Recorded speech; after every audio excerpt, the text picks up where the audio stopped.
নমস্কার, আমার নাম সোমনাথ সাহা। আজ আমি ক্যাপসিকাম খ্যাতির বিষয়ে বলবো এবং কি মরিচ গাছেরও খ্যাতি বলবো।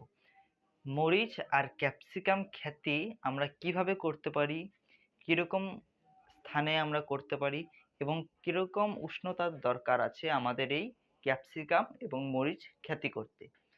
তো হলুদ ক্যাপসিকাম, সবুজ ক্যাপসিকাম এবং কি লাল ক্যাপসিকাম, রেড, ইয়েলো এবং কি গ্রিন। তো আমরা এখন সে খ্যাতির বিষয়ে কিছু বলবো। তো চলুন শুরু করা যাক। আমি আজ কি কি বলি আপনারা দেখেন এবং কি আমার চ্যানেলটি আপনি সাবস্ক্রাইব করেন, ভিডিওটিতে লাইক করুন।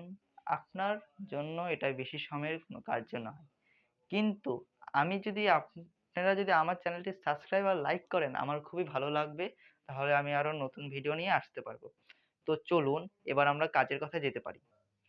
তো আমি এগ্রিকালচার বই নিয়েছি, আমি এগ্রিকালচার থেকে বলবো। এগ্রিকালচার হলো কৃষিখণ্ড, যার মাঝে হর্টিকালচার এবং পিসিকালচার। তো কাজের কথা যাওয়া যাক। ক্যাপসিকাম খ্যাতি। তো ক্যাপসিকাম খ্যাতি করার জন্য আমাদের লাগবে পিএইচ ভালো মতন মেপে নিতে লাগবে।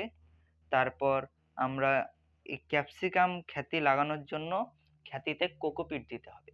কোকোপিট, তারপর গোবর সার এবং কি চা সার। এবং কি আমরা যদি এই খ্যাতি যদি আমরা খোলা এলাকায় করি, তার সেটা একদমই হতে চাবে না এবং হলেও অনেকটা দুর্বল হবে গাছগুলো। তো আমাদের কিসের দরকার আছে এখন? গ্রিন হাউসের দরকার আছে। যদি আমরা গ্রাফটিং গ্রাফটিং করতে চাই, তাও আমরা গ্রিন হাউসে করতে পারি। পিসিকালচার করতে না, গ্রিন হাউসের দরকার হয় না পিসিকালচারে। এগ্রিকালচারে দরকার হয় ক্যাপসিকাম খেতিতে। এই এখানে আছে ইয়েলো ক্যাপসিকাম, ইয়েলো ক্যাপসিকাম আছে, তারপর আছে গ্রিন ক্যাপসিকাম, রেড ক্যাপসিকাম এবং কি গ্রিন মরিচ এবং রেড মরিচ।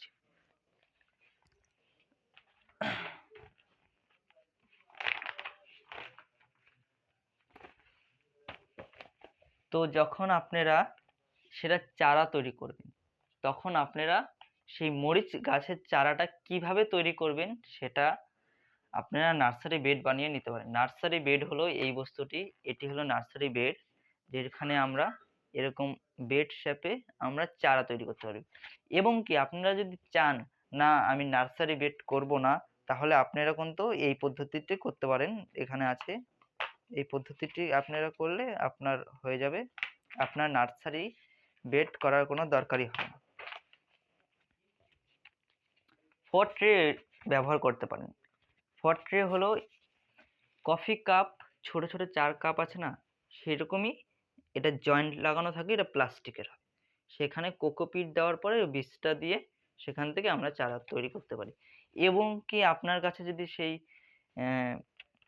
এই বস্তুটি না থাকে, তাহলে আপনারা কিন্তু কফি কাপে ব্যবহার করতে পারেন। চারা তৈরি হওয়ার পরে সেটা আপনারা আপনাদের গ্রিন হাউসে লাগাতে পারেন।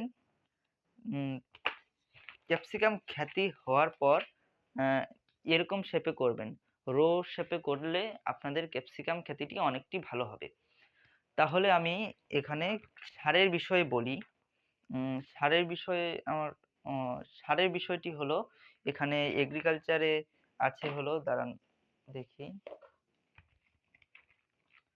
সার আছে হলো এখানে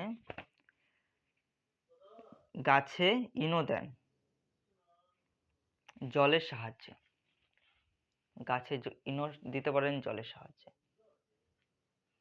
তারপর আপনারা হলুদের গুঁড়া দিতে পারেন, তাহলে ফাঙ্গাস হবে না। ফিটকারি জল দিতে পারেন, তাহলে পোকামাকড় ধরবে না। গোবর সার দিতে পারেন, গাছের উর্বরতা বৃদ্ধি হবে। এবং কি আপনারা যদি চা সার ব্যবহার করেন, আপনার গাছ বৃদ্ধি অধিক তাড়াতাড়ি হবে। তো আপনারা আমার ভিডিওটি দেখেছেন, আপনাদের কেমন লেগেছে আপনারা বলেন কমেন্টে। এবং কি আপনাদের যদি আরো কোনো খ্যাতি বা কোনো গ্রাফটিং বা পিসিকালচারের বিষয়ে যদি কিছু দরকার হয়, তাহলে আপনি আমাকে বলতে পারেন কমেন্টে, তাহলে আমি কিন্তু আপনাদেরকে বলতে পারবো যে কিভাবে করে আমরা এখানে এই গ্রাফটিংগুলো করতে পারি এবং কি চাষবাস গ্রিন হাউসে কী কী করা যায় এই বিষয়ে আমরা বলতে পারি। তো আমার ভিডিওটি দেখার জন্য অনেক অনেক ধন্যবাদ।